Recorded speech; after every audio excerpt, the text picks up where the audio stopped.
Bismillahirrahmanirrahim. Assalamualaikum warahmatullahi wabarakatuh. Waalaikumsalam warahmatullahi wabarakatuh. Alhamdulillahi rabbil alamin. Wassalatu wassalamu ala asyrafil anbiya'i wal mursalin Sayyidina wa maulana Muhammadin wa ala alihi wa sahbihi ajma'in. Pemirsa kaum muslimin dan muslimat yang dirahmati Allah, bersyukur kita kepada Allah karena pada kesempatan yang penuh barakah ini, setelah beberapa minggu kita tidak bertemu, alhamdulillah pada Jumat kali ini kita ketemu kembali dalam acara Tuntunan Islami TVRI Kalimantan Barat.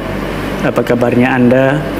Kita doakan semuanya mudah-mudahan dalam keadaan sehat walafiat, dalam keadaan iman dan Islam. Amin ya rabbal alamin.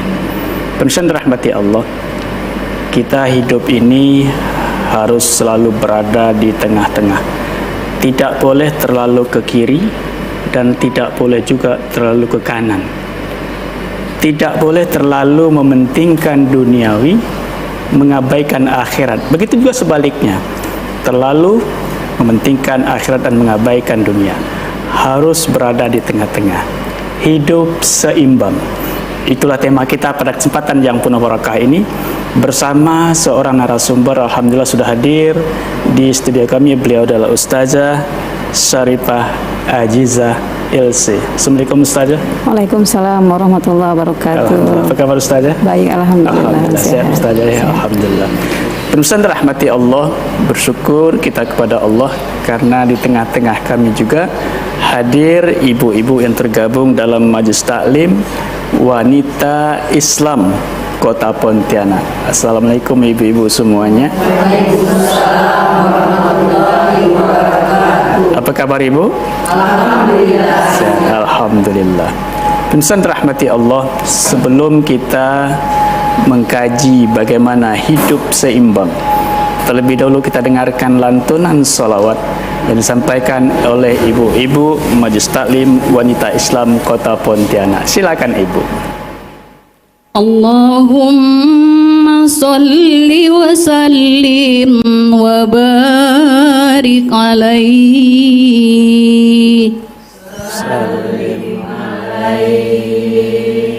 Allahumma salli wa sallim ala sayyidina Muhammadin sahibil bushra, salatan tubashiruna biha wa ahlana wa auladana wa jami'a masyayikhina wa muallimina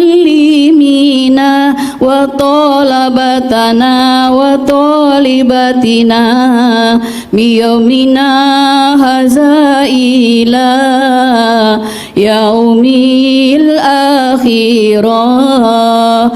Allahumma salli wa sallim ala sayyidina Muhammadin sahibil bushra, salatan tubashiruna biha wa ahlana wa auladana wa jami'a masyayikhina wa muallimina wa talabatana wa talibatina biyaumina haza ila yaumil akhirah.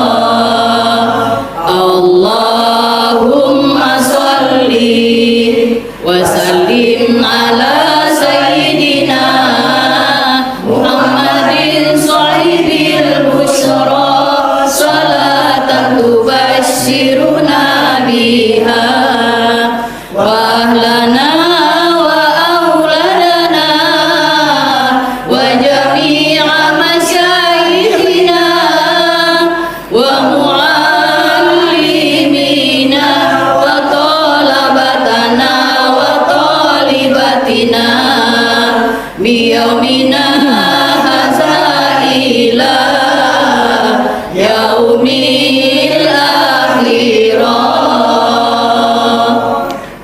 Terima kasih Ibu, pemirsa kaum muslimin dan muslimat yang dirahmati Allah.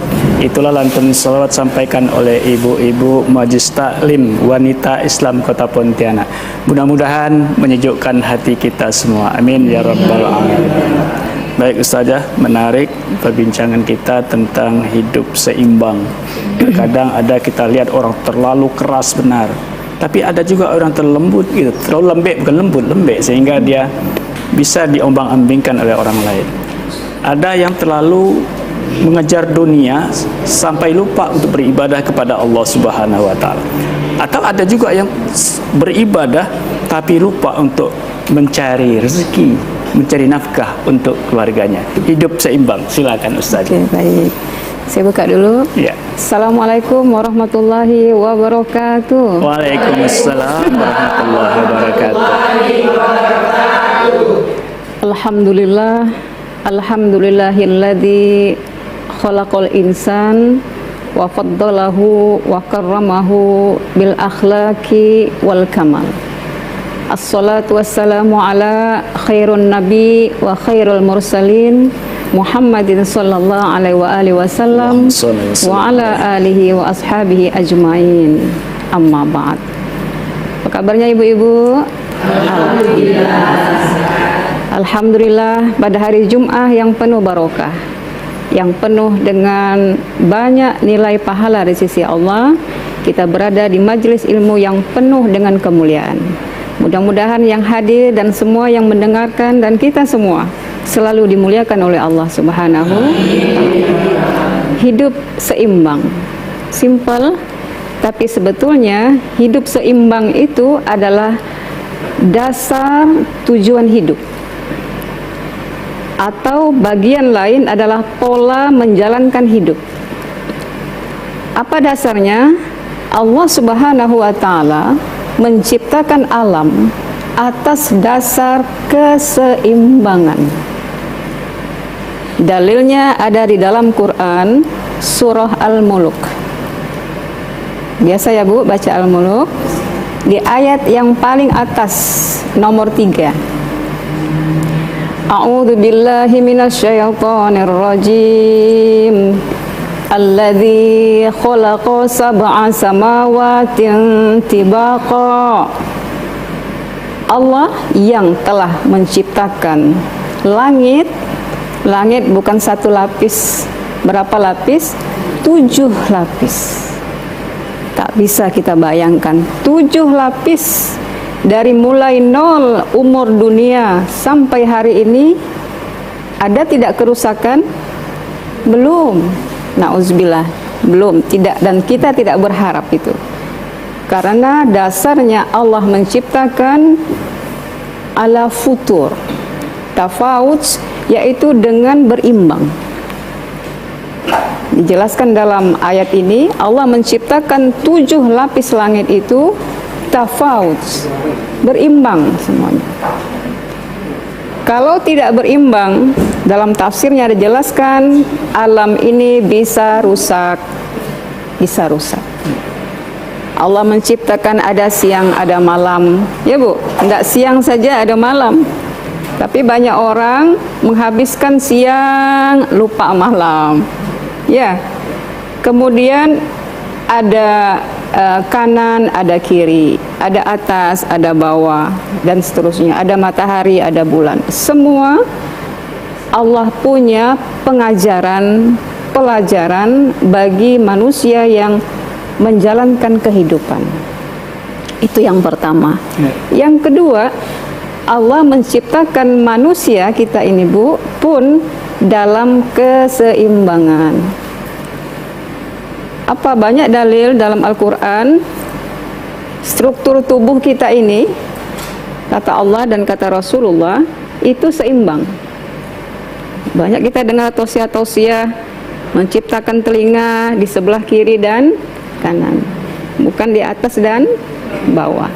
Semuanya itu sudah ditentukan, direncanakan oleh Sang Maha Pencipta Allah Subhanahu wa Ta'ala.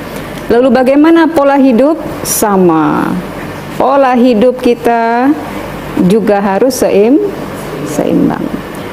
Berfirman Allah Subhanahu wa taala dalam Quran surah Al-Qasas.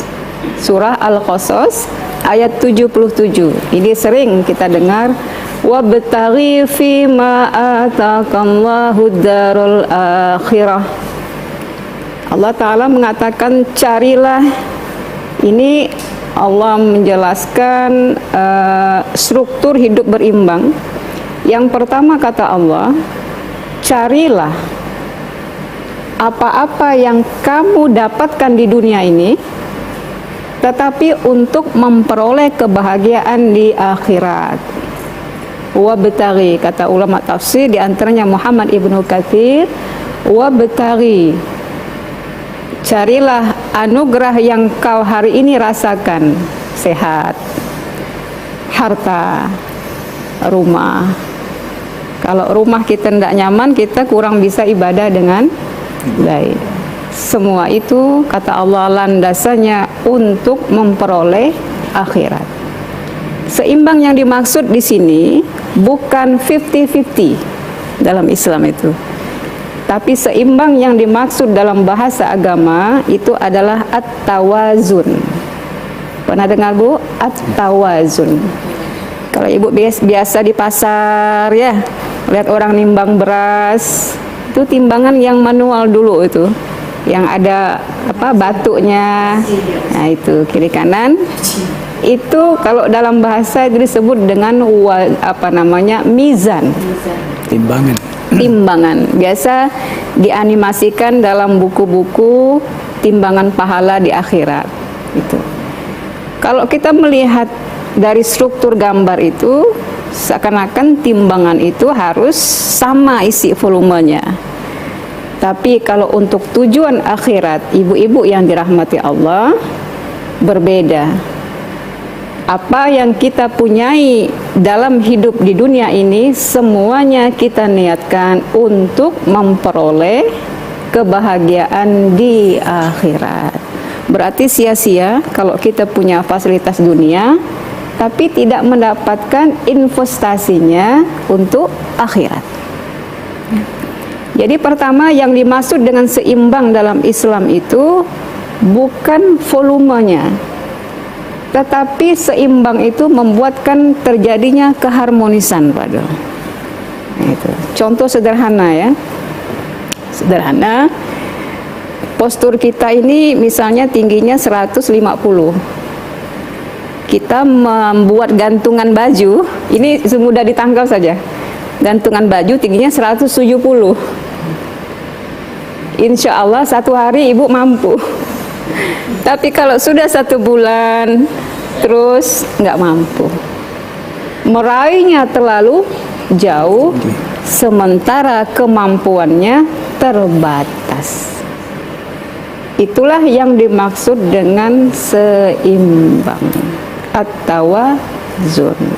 Artinya dengan apa yang ingin diperoleh berimbang dengan kemampuan yang kita untuk memperoleh itu. Iya. Tapi untuk akhirat berbeda. Iya. Untuk akhirat, fasilitas yang kita punya semuanya sebagai cara meraih kepentingan akhirat itu. Kepentingan dunia yang kita punya hari ini, kata ulama dalam menerjemahkan Quran surah Al-Qasas ini, semuanya kita investasikan untuk akhirat. Kita makan, kita minum, kita punya harta, jangan lupa ada zakat di situ, ada sedekah di situ.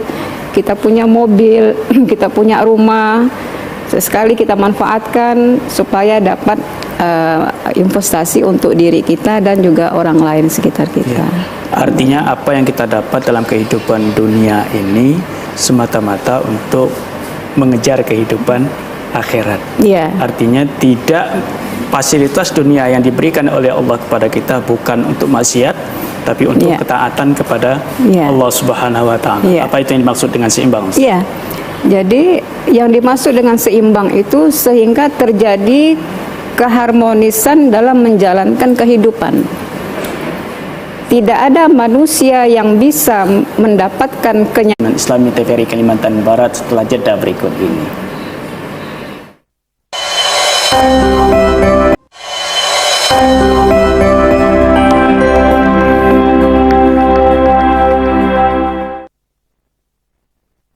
Ibu-ibu di studio, pemirsa kaum muslimin dan muslimat yang dirahmati Allah, terima kasih Anda masih bersama kami dalam tuntunan Islami TVRI Kalimantan Barat. Baik, Ustazah, kita lanjutkan tentang hidup seimbang. Dikatakan seimbang apabila kita mampu menggunakan fasilitas kehidupan dunia ini untuk menuju kehidupan akhirat. Silakan Ustaz. Ya, baik. Rasulullah SAW berpesan dalam sebuah hadisnya, laisa bi khairikum, tidak dimaksud orang yang paling baik di antara kalian yang hanya mementingkan urusan dunia, lupa akhirat. Dan bukan pula orang yang terbaik di antara kalian mementingkan akhirat, lupa dunianya. Tapi hadis ini dalam ruang lingkup aktivitas, bukan tujuan. Hatta yusiba bainahuma, sehingga keduanya ini dikolaborasikan, kemudian dimixkan. Untuk apa? Sehingga keduanya ini bisa menghantarkan seseorang itu mampu menuju kebahagiaan yang kekal. Jadi takaran dalam Islam, orang yang terbaik bukan orang yang mementingkan ibadah rohani saja, sementara dia punya keluarga, dia punya anak, dia punya pekerjaan, ya Bu. Sebaliknya banyak orang karena kebutuhan dunianya yang dituntut harus makan waktu, tenaga, tapi dia lupa saatnya dia harus sholat, saatnya dia harus mengeluarkan sebagian rezekinya. Kata Rasulullah, bukan orang yang terbaik di antara kalian. Itu konsep. Yang pertama, tujuan akhirat, kadar keseimbangan itu harus diutamakan dulu, walaupun dalam aktivitasnya dikolaborasikan. Volumenya menyesuaikan, karena iman kita ini Pak Dul kan beda-beda. Mungkin di sini banyak ibu-ibu yang dulunya aktif dulu, bekerja di luar, kemudian mereka menyeimbangkan antara waktu ibadah dan waktu bekerja. Tapi ada ibu yang fokus rumah tangga, ya kan? Berarti waktu zikirnya lebih banyak. Kalau di kantor banyak mencet laptop ya Bu. Bisa juga sambil zikir di rumah. Apakah yang di rumah lebih baik yang dimaksud? Tidak dalam ukuran seperti itu, tapi semuanya seimbang sesuai dengan porsinya. Sama dengan aktif di majelis taklim, aktif di organisasi, begitu juga. Maka saya menyarankan jangan memaksa setiap individu harus sama dengan kita. Ada orang yang di rumah harus menjaga anaknya, menjaga suaminya yang sakit, maka takarannya adalah kemampuan sesuai porsinya. Itulah namanya seimbang. Kalau tidak seimbang, itu dalam hukum alamnya pasti rusak. Rusaknya apa? Tekanan batin, ya Bu, stres. Jadi kalau orang terlalu mendunia itu, cari tidak habis-habis, itu bisa stres Bu. Padahal kata Allah, ketika waktu sholat, yuk segera sholat. Waktunya misalnya istirahat, istirahat. Waktunya tidur, tidur. Waktunya makan, makan. Perut udah ngasih tanda. Segala aktivitas kita itu maka tergantung tujuannya. Iya. Apa tujuan kita melakukan aktivitas? Walaupun pekerjaan rumah tangga, tapi kalau tujuan aktivitas itu untuk menjalankan perintah Allah, tujuannya adalah ibadah, maka itu arahnya ke akhirat. Begitu juga orang yang bekerja di luar, di kantor atau di mana saja, kalau tujuannya adalah untuk beribadah kepada Allah, maka orientasinya pasti pada akhirat. Apa seperti itu saja? Ya, karena sebagai orang yang beriman, kita tidak diciptakan kecuali tujuannya untuk menghamba kepada Allah. Quran surah Az-Zariyat, wa ma khalaqtul jinna. Jadi bukan hanya manusia, jin dulu disebut di situ. Wa ma khalaqtul jinna wal insa illa liya'budun. Hai sadar manusia, aku ciptakan kalian bertujuan untuk menghamba kepadaku. Bukan menghamba kepada dunia, bukan menghamba. Semuanya itu hanya fasilitas yang bisa kita gunakan. Jadi sia-sia kalau tidak. Kemudian yang kedua Pak Dul, urusan ibadah, Rasulullah Sallallahu Alaihi Wasallam telah memberikan contoh seimbang juga urusan ibadah. Kalau yang pertama tadi urusan menempatkan niat. Yang kedua itu adalah al-iktisad fil ibadah, seimbang dalam melaksanakan ibadah. Bagaimana pada satu hari? Di dalam hadis riwayat sampaikan oleh Anas radhiyallahu an menjelaskan ada 3 orang sahabat yang dekat dengan Rasulullah. Sayyidina Ali bin Abi Thalib, Abdurrahman bin Auf, Uthman bin Maz'un. Ini sahabat yang familiar, yang dimana Rasulullah di situ beliau ada. Namun pada satu hari mereka bertiga yang bersahabat ini dengan Rasul perlahan-pelan, kalau bahasa sekarang kepo lah gitu ya, pengen tahu seperti apa ibadahnya Rasulullah. Dengan cara apa? Dengan bertanya satu persatu, didatangi rumah istrinya Rasulullah Sallallahu Alaihi Wasallam. Sampai segitunya Bu, hanya untuk menanyakan seperti apa ibadahnya Rasulullah yang dijamin surga, yang dimaafkan atas kesalahannya dan tidak punya salah, diampunkan sampai nanti waktunya. Maka kemudian dalam hadis itu disebutkan Rasulullah kemudian tahu sendiri kalau sahabatnya ini cari tahu tentang ibadahnya. Maka satu kemudian mempersaksikan atas apa yang mereka lihat itu, bagaimana dijelaskan oleh istri-istri para Rasul, oleh Rasulullah SAW. Maka sahabat ini berkata, kalau begitu saya akan ibadah dari pagi, siang, malam dan tidak akan tidur. Tidak akan tidur, ibadah saja.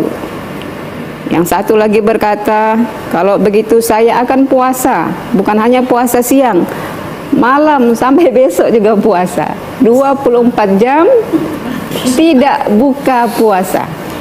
Saking mereka malu, Rasulullah yang dijamin di ahli surga saja ibadahnya tak sebanding dengan mereka. Dan yang terakhir berkata, kalau aku lam atazawwaj abadan, kalau aku, saya berjanji tidak akan menikahi perempuan. Nah, yang ketiga ini yang parah. Ya, tidak akan menikahi perempuan. Tapi dalam Islam ini tidak boleh, namanya tabatul. Jadi kalau belum ada jodoh ya ditunggu, tapi jangan bersaksi tidak akan menikah selama-lamanya, tidak boleh. Dari hadis ini kemudian ada hukum seperti itu. Ketika Rasulullah SAW mendengar kisah ini, Rasulullah sampai bersumpah meminjam nama Allah. Wallahi, kaliankah yang berkata ini? Kaliankah yang berkata ini? Kaliankah yang berkata ini? Sesungguhnya inni akhsyakum wa atqakum. Hai sahabat, jangan klaim kalian orang yang orang yang paling baik ibadahnya atau ingin menjadi lebih baik ibadahnya. Sayalah orang yang paling takut kepada Allah.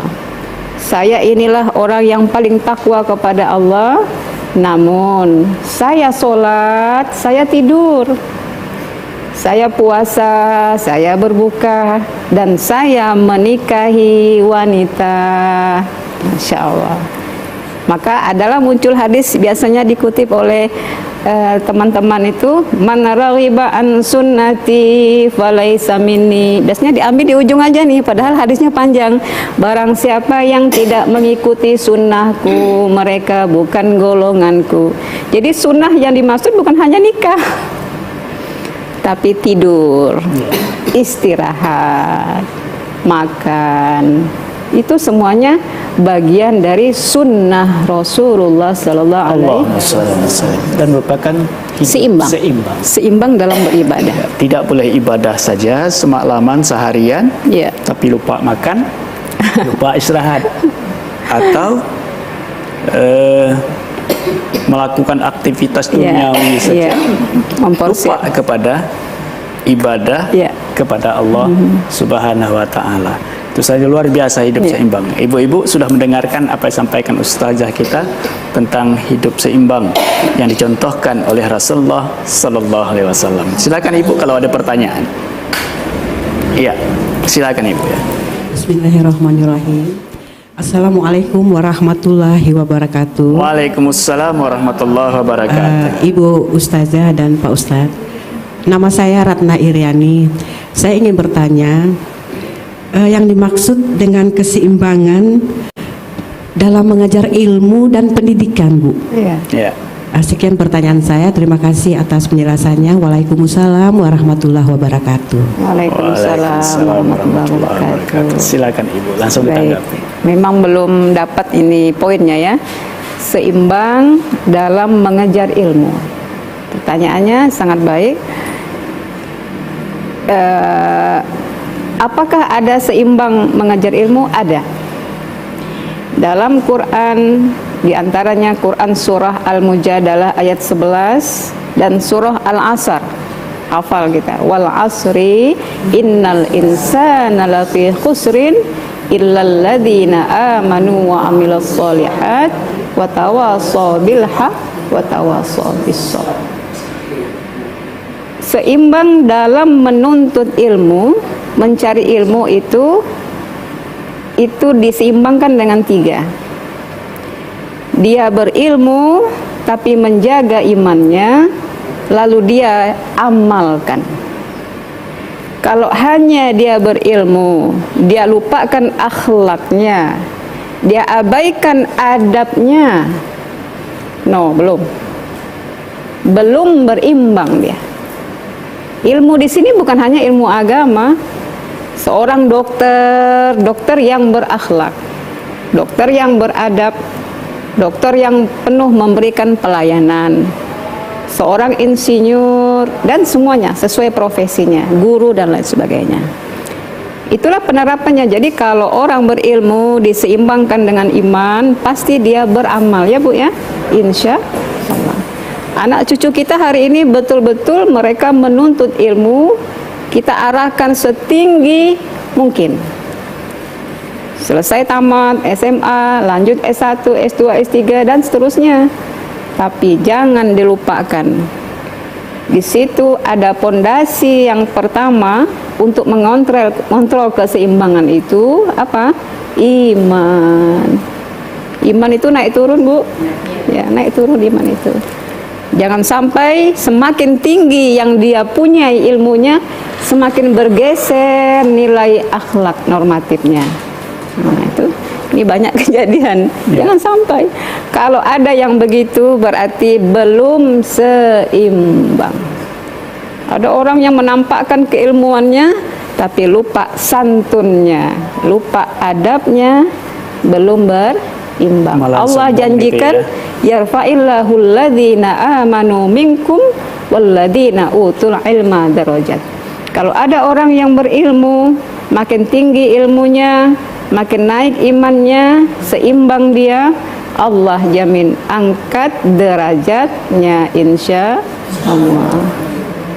Insya Allah. Makin tinggi ilmunya, makin kuat imannya, makin takut kepada Allah Subhanahu wa Ta'ala. Itu yang luar biasa itu. Kalau orang berilmu takut kepada Allah itu yang luar biasa. Yang tak takut kepada Allah ini kan orang-orang yang tak berilmu, karena tak tahu apa yang harus takuti. Tapi orang berilmu yakin saya kalau diiringi dengan iman tadi, semakin tinggi ilmunya maka semakin takut dia kepada Allah Subhanahu wa Ta'ala. Baik Ibu, ada pertanyaan lain? Sudah Ibu ya? Silakan Ibu, ada pertanyaan lain. Ya, silakan Bu. Bismillahirrahmanirrahim. Assalamualaikum warahmatullahi wabarakatuh. Waalaikumsalam warahmatullahi wabarakatuh. Nama saya Siti Rohama. Bu Ustazah, dalam kesempatan ini saya ingin bertanya, apakah ada tips bagi kami para kaum perempuan ini yang aktif di luar rumah supaya bisa bersikap tawazun sebagaimana ajaran Islam? Assalamualaikum warahmatullahi wabarakatuh. Waalaikumsalam. Waalaikumsalam warahmatullahi wabarakatuh. Silakan Ustaz. Tawazun tadi seimbang ya Bu. Tawazun itu diambil dari bahasa Arab, diterjemahkan lagi makna tawazun itu dengan bahasa Arab at-ta'adul bainahuma, sehingga dia bisa melaksanakan aktivitasnya secara harmonis gitu, secara nyaman, tenang, sampai gitu. Dalam bahasa Arab itu amudun sabit, bisa eksis dia, tidak rusak, tidak ada fitnah, tidak ada cacat. Itu artinya tawazun. Seperti timbangan, kalau kanan ditimbang-timbang, pasti bisa kokoh dia ya timbangannya. Itu juga hidup. Apalagi bagi kita kaum perempuan ini punya multi peran, banyak lah pokoknya. Bisa jadi pemimpin, bisa jadi manajer, ya direktur, pokoknya bendahara, semuanya bisa. Bisa. Tinggal menempatkan sesuai porsinya. Ketika kita mengajak orang berbuat baik pun kita harus melihat background orang itu, latar belakangnya. Karena ihsan, kebaikan seseorang tidak hanya terukur oleh volume, tapi juga kadar kemampuan. Maka salah satu tipsnya yang pertama, faham dulu dengan diri kita sendiri. Oh, saya kan punya tugas ini, tanggung jawabnya ini, berarti meletakkan porsinya itu segini gitu. Nggak bisa kita bercermin tetangga sebelah fasilitasnya banyak, ada pembantunya 3 misalnya. Maka yang pertama harus mengenal diri dan kemampuan kita dulu. Yang kedua adalah itu tadi, meletakkan porsinya sesuai dengan tanggung jawab sehingga dia menjadi seimbang. Memang kalau perempuan, apalagi misalnya single parent ya, itu luar biasa ya Bu ya. Nah, insya Allah nih ada yang banyak senyum-senyum nih Bu-ibu. Ya, Pengalaman Bu ya. pengalaman dan sedang dialami. Ya, itu. Jadi kalau kita ini bisa bijak dalam melihat kemudian memahami, insya Allah hidup kita bisa seimbang. Bijak itu bahasa agamanya adil. Ada porsinya perut, ukurannya takarannya segini, nggak sama dengan porsi Pak Dul dengan saya, beda. Walaupun sama-sama kecil badannya, porsinya beda-beda ya Bu. Ada orang badannya gemoy, kata orang gemuk, tapi kadang makannya biasa ya Bu, karena tidak bisa diukur dari volumenya. Tergantung kadar ya, masing-masing. Porsinya. Ya, tergantung bagaimana kita menempatkan itu. Tempatkan porsi kita, jangan porsi kita sepiring lalu berani-berani makan 2 piring, nanti tidak bisa bergerak. Tidak bisa bergerak. Baik, kita istirahat nak Ya, baik. Ibu-ibu tetap di studio, pemirsa kaum muslimin dan muslimat yang dirahmati Allah, tetap bersama kami dalam tuntunan Islami TVRI Kalimantan Barat setelah jeda berikut ini.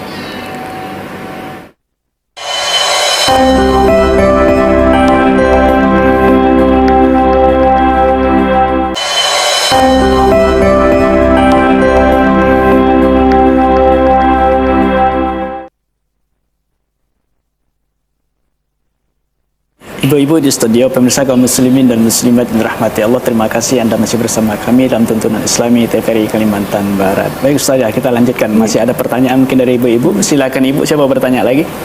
Iya, silakan Ibu. Bismillahirrahmanirrahim. Assalamualaikum warahmatullahi wabarakatuh. Waalaikumsalam warahmatullahi wabarakatuh. Saya Ibu Yani, ingin saya tanyakan bagaimana cara hidup Rasulullah, keseharian Rasulullah sehari-hari dapat kita contoh. Terima kasih. Ya. Assalamualaikum warahmatullahi wabarakatuh. Waalaikumsalam warahmatullahi wabarakatuh. Kehidupan Rasulullah sehari-hari yang dapat kita contoh, khususnya hidup keseimbangan yang dilakukan oleh Rasulullah sallallahu alaihi wasallam. Silakan Ustaz. Ya. Kalau kita baca di beberapa buku dan kitab, pola hidup Rasulullah itu bahasa lainnya adalah pola hidup yang sehat. Bahkan dari mulai angka 5 tips, 10, 15 sampai ratusan yang bisa kita contoh cara dan pola hidupnya Rasulullah.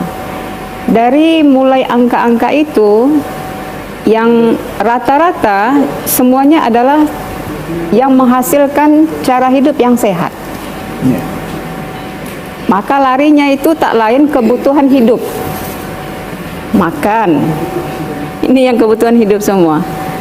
Makanya Rasulullah SAW menempatkan porsi perut sesuai porsi yang dibenarkan. Tapi makan Rasulullah ini susah kita contohnya saja. Harus Beliau, contoh. susahnya itu contohnya. Beliau kan makan ketika lapar, berhenti sebelum kenyang kan? Ya. Kalau ibu Itu. asal ada barang di depannya ibu ya. Iya. Keseimbangan terus Iya, saja. itu takarannya begitu. Iya. Artinya konsep ini untuk semua yang namanya manusia, kan Rasulullah manusia. Iya. Tempatnya mengonsumsi itu namanya perut, pencernaan. Nah, tempat yang dimasukkannya makanan ini harus dibagi 3. Ini udah ibu-ibu sudah tahu ya. Iya. Sepertiga untuk makan, sepertiga untuk minum, sepertiga untuk bernafas. Untuk bernafas jangan lupa. Jangan makan separuh, minum separuh, habis itu Kata orang Melayu sengeh kan? Karena tidak ada udara lagi dalam perut kan? itu tidak seimbang, Bu. Iya. Tidak enak. Jadi fungsi untuk makan supaya nyaman itu jadi tidak dapat. Saya pernah nyoba ini untuk testimoni saya. Iya. Ketika buka puasa saya banyak minum, banyak makan, minum lagi. Sungguh tidak enak. Nak terawih pun payah ya. Puasa sunnah. Oh, Dan puasa sunnah. bukan hanya tidak enaknya di waktu itu berkepanjangan. Nah, itulah rusak jadinya. Sepertiganya bagaimana Ustazah takarannya? Nah, itu tadi sesuai perut. Karena di sini adalah wadah pencernaan yang bisa jadi timbul penyakit. Ya. Ya, bahkan cara Rasulullah makan itu untuk supaya tulangnya tegak, Bisa berdiri. bisa berdiri, bisa beraktivitas. Bisa nggak kita seperti itu? Sesuai dengan porsi. Nah, kemudian itu tadi makanlah ketika lapar. Memang kalau sudah makan ditunda tidak nikmat ya Bu. Biarpun lauknya nyaman. Dan ini yang susah yang terakhir, yang berhentilah sebelum kenyang. Makan ketika lapar, iya. Berhentilah sebelum kenyang. Sudah bunyi perutnya, sudah tersengeh-sengeh dia, baru kasih kode dulu baru berhenti. Itulah indahnya kalau kita ngikuti Rasulullah. Kita dengar apa penyakit Rasulullah? Nggak ada. Ya. Kecuali demam panas ketika akan di akhir hayatnya. Iya, itu pun akibat dari sihir. Iya. Kalau kita suruh periksa kolesterol, hipertensi, padahal itu akibat makan semua kan? ya akibat makanan. Tidak ada tempat yang lebih buruk kata Rasulullah dari anggota tubuhnya anak Adam kecuali tempat masuknya makanan. Jadi di antara semua ini tidak ada yang lebih buruk kecuali sini, Bu. Jadi tergantung kita masukkannya kapan, caranya, dan sebagainya. Gitu.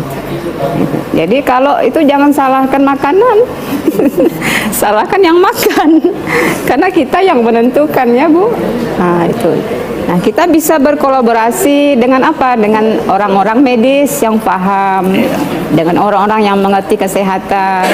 Orang-orang dulu itu alhamdulillah ya Bu, umur 70 tahun, bahkan ada jamaah taklim itu umurnya hampir 89 tahun.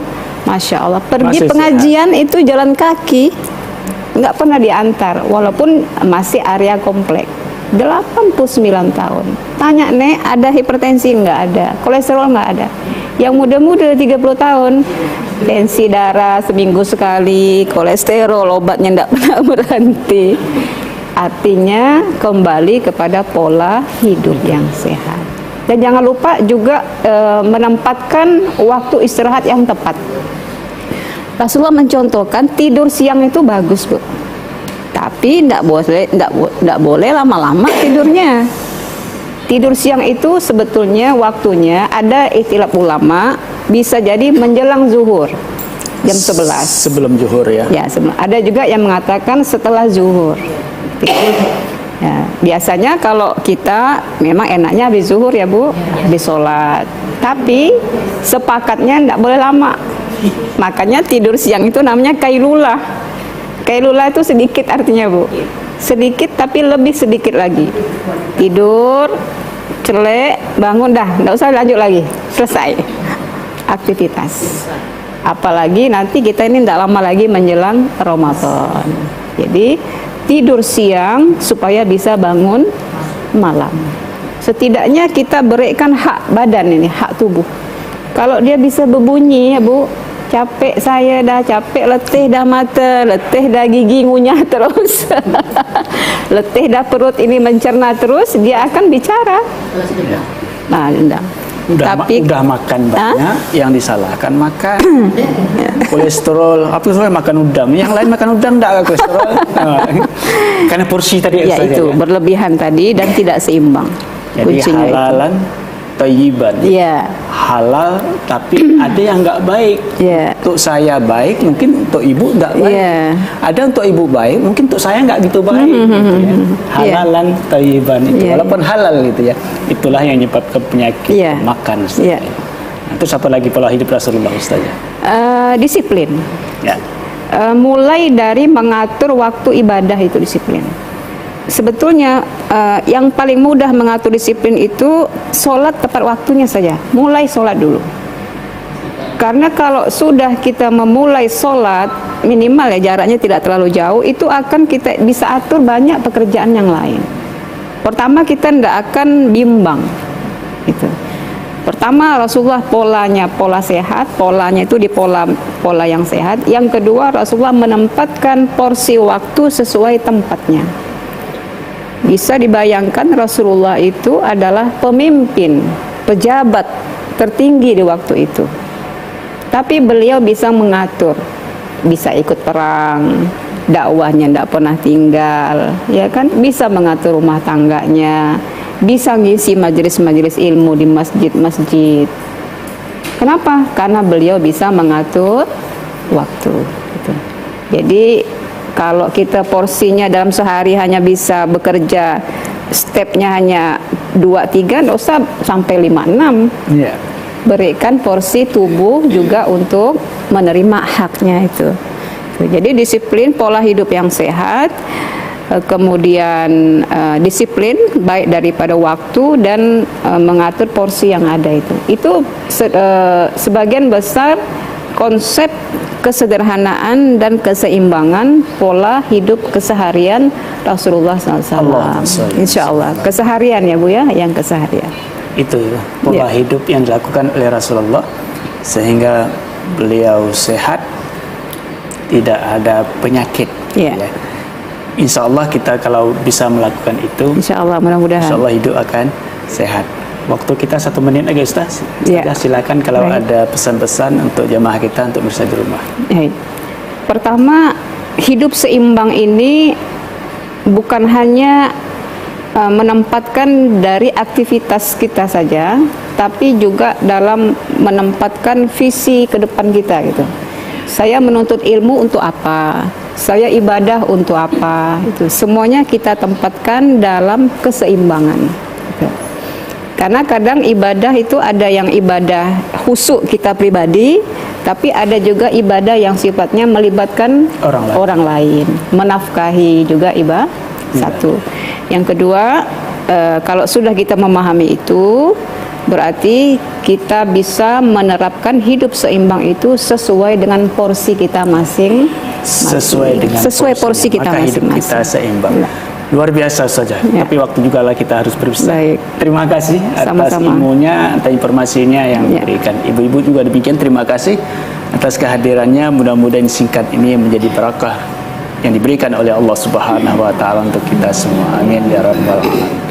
Pemirsa kaum muslimin dan muslimat yang dirahmati Allah, demikian perbincangan kita pada kesempatan yang penuh barakah ini. Mudah-mudahan bermanfaat bagi kita dalam menjalani hidup seimbang, dan itulah yang diajarkan oleh Rasulullah Muhammad sallallahu alaihi wasallam. Bila taufiq wal hidayah. Assalamualaikum warahmatullahi wabarakatuh.